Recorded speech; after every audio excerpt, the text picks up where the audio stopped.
The conversation unfolds around the pressing issue of recycling effectiveness in the US, where the infrastructure doesn't measure up to countries like Germany or Switzerland. Boyan highlights how most waste ends up in landfills and previously was exported to China. So in this country, there's a tremendous amount of recycling.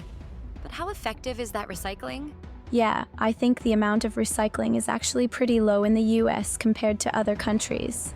Boyan points out that places like Germany invest more money creating an effective system.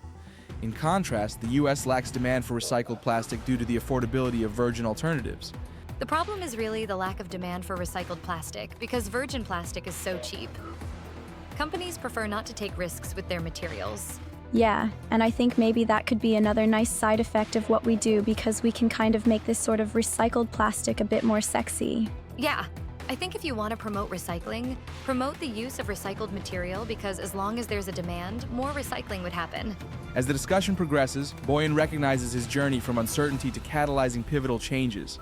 His lessons reinforce the need for trial and error in driving innovation. It's usually when they're already sort of doing those things. When I look back at myself 4 or 5 years ago, I really didn't have a clue what I was doing. Well, my point being is that someone like you can be a catalyst for so many other projects getting launched. Exploring the intersection of environmental challenges and cutting-edge technology, Boyan emphasizes the necessity of staying committed to a singular mission while contemplating future innovations. I try and actively force these ideas out of my head just because once you have an idea, it sort of starts to grow.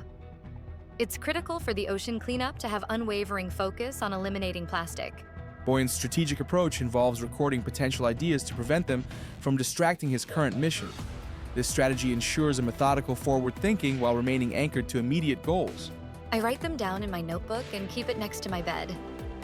They're all technology-based, things that aren't possible now but could be in the future.